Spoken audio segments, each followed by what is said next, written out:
ননদিনীর আজ ফুচকা খেতে ইচ্ছা হয়েছে আর আমিও চলে আসলাম রান্নাঘরে। বাসার সবার জন্যই ফুচকা বানাবো। আজ সন্ধ্যার পরও আমার কাছে এসে বলে, ভাবি আমার খুব ফুচকা খেতে ইচ্ছা করতেছে। আর ওর মুখে ফুচকার কথা শোনার পর আমি নিজেও আর লোভ সামলাতে পারতেছি না। আসলে ফুচকা জিনিসটাই এমন, মেয়েদের ইমোশন। ফুচকা দেখলেও মুখে পানি চলে আসে, ফুচকার নাম শুনলেও মুখে পানি চলে আসে। ফুচকার কথা যখন উঠছে আর খেতেও ইচ্ছা করছে, তখন তো ফুচকা বানাতেই হবে। রান্নাঘরে এসে ফুচকা বানানো শুরু করে দিলাম। ফুচকার পাপড়টা বাসায় নাই, তাই ফুচকার পাপড়টাও বাসাতেই বানাবো। 1 কাপ ময়দা, 1 কাপ সুজি, একটু লবণ, একটু তেল দিয়ে ভালোভাবে মেখে বারবার পানি অ্যাড করে আমি একটা শক্ত ডো বানিয়ে নিলাম। এটা দিয়ে ফুচকাটা বানাবো। এটাকে আমি রেস্টে রেখে দিচ্ছি। প্রথমে এই ডোটা বানিয়ে নিলাম, এখন বাকি সব কাজ করব। ফুচকা বানানো কিন্তু ভালোই ঝামেলা, কিন্তু খেতে গেলে দেখা যায় নিমিষে 1 প্লেট নাই হয়ে যায়। ফুচকার পুরটা বানানোর জন্য আমি আলু কেটে আলু সিদ্ধ বসিয়ে দিলাম। এখনই যেহেতু খেতে ইচ্ছা করলো, তাই এখন আলু দিয়ে বানাতে হবে। আগে থেকে জানা থাকলে ডাল ভিজাতে দিতাম। আলু এদিকে সিদ্ধ হচ্ছে আর এদিকে আমি পেঁয়াজ মরিচ সবকিছু কুচি কুচি করে কেটে নিচ্ছি। এগুলো ফুচকার টপিংসে ইউজ করার জন্য আর কি। পেঁয়াজ, মরিচ, ধনিয়া পাতা সবকিছুই কুচি কুচি করে কাটতেছি। ফুচকার উপর দিয়ে সিদ্ধ ডিম ছড়িয়ে দিলে ভীষণ ভালো লাগে, তাই আমি 2টা ডিম সিদ্ধ করতে দিলাম। আর একটা শসা নিয়ে নিলাম, শসাটাকে সুন্দর করে ছিলে কুচি কুচি করে কেটে নিচ্ছি। সবকিছু আস্তে আস্তে এক এক করে গুছিয়ে করতেছি। কুচি করার কাজগুলো শেষ। এখন আমি কয়েকটা শুকনা মরিচ সুন্দর করে ভেজে নিলাম। এগুলোকে এখন চিলি ফ্লেক্স করবো,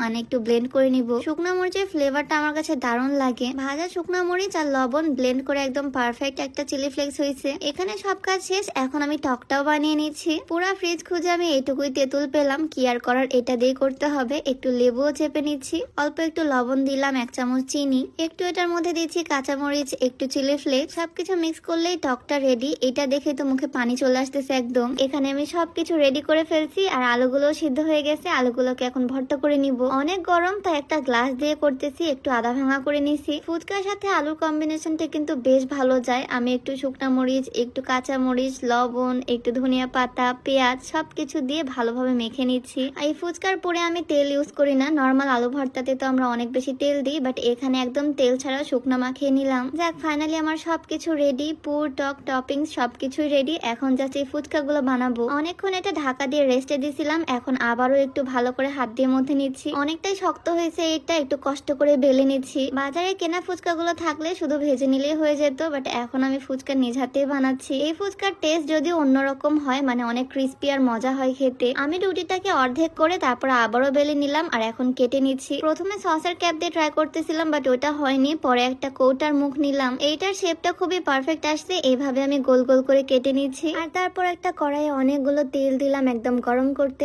একটা ফুচকা দিয়ে দেখলাম টেস্ট করার জন্য কেমন হয়, ফুলে কিনা। দেওয়ার পর তো দেখি মাশাআল্লাহ ফুলে একদম বেলুন হয়ে গেছে ফুচকাটা। একদম দোকানের মতো গাঢ় কালার করে নিচ্ছি, মানে ডিপ ফ্রাই করে নিয়ে এটাকে তুলে নিলাম। আর তারপর একসাথে অনেকগুলো ছেড়ে দিছি। 1 কাপ ময়দা দিয়ে কতগুলো যে ফুচকা হবে তার কোনো হিসাব নাই। মানে 1 কাপ আটা দিয়ে চাইলে বাসার সবাই মিলেই ফুচকা খাওয়া যাবে, যেরকম আজকে আমরা খাবো। সবগুলো ফুচকাই এক এক করে আমি ভেজে নিচ্ছি। আর প্রথমবার যেগুলো বানাইছিলাম সেই 1 প্লেট আমি ফার্স্টে সাজাচ্ছি আমার হাজবেন্ডের জন্য। আমি যে কোনো কিছু বানালে ওকে ফার্স্টে দিই আর সুন্দর করে সাজিয়ে গুছিয়ে দিই, তাই এই পুরো প্লেটটা সুন্দর করে সাজিয়ে দিব ওকে। ফুচকাগুলো ভেঙে খুব সুন্দর করে আলুর পুর দিয়ে দিলাম ভেতরে। ওপর থেকে পেঁয়াজ কুচি দিলাম, একটু দিলাম মরিচ কুচি। মিডিলে একটা বাটি বসিয়ে তার মধ্যে টক দিয়ে দিলাম। মানে ফুচকাওয়ালা মামাদের মতো করে সাজাচ্ছি প্লেটটা। একটু শসা দিলাম, একটু ধনিয়া পাতা কুচি ছড়িয়ে দিলাম। আর এখন ওপর থেকে সিদ্ধ করা ডিমটা গ্রেট করে দিচ্ছি। ফুচকাগুলো দেখতে কিন্তু দারুণ লাগতেছে, মনে হচ্ছে একদম বাহিরের কেনা ফুচকা। সবকিছু ডান। ওপর থেকে একটু চাট মশলা ছড়িয়ে দিলাম। এখন ওকে এটা দিব। আমার তো দেখে মুখে পানি চলে আসতেছে, মনে হচ্ছে একটা এখনই খেয়ে ফেলি, বাট আমি আগে খাবো না, আগে ওকে দিয়ে ট্রাই করাই। ফুচকা জিনিসটা যদিও মেয়েরাই বেশি পছন্দ করে, বাট আমি ওকে 1 প্লেট বানিয়ে দিচ্ছি, দেখিও খেতে পারে কিনা। দেখতে আমার কাছে দারুণ লাগতেছে, দেখে মনে হচ্ছে খেতে অনেক মজা হবে। আর বাসায় একদম নিজ হাতে বানাইছি, হাইজিন নিয়ে কোনো প্রবলেম নাই, মানে একদম হেলদি ওয়েতে বানাইছি। খাওয়ার পর ওর রিয়াকশন দেখে তো আমার পুরো মুখে পানি চলে আসছে। যদিও ফুচকা জিনিসটাও খুব একটা পছন্দ করে না, তারপরও বেশ মজা করেই খাচ্ছে। এই 1 প্লেট পুরোটাই ওর জন্য, ও খেতে থাক। আর এদিকে বাকিগুলো দিয়ে আমরা এখন পার্টি করব, আমি আর আমার ননদিনী। তো আজকে ফুচকা বানাতে বানাতে তোমাদের সাথে একটু শেয়ার করলাম। ভিডিওটা কেমন লাগলো অবশ্যই জানিও। দেখা হয়ে যাবে নতুন কোনো ভিডিওতে। সবাইকে আল্লাহ হাফেজ।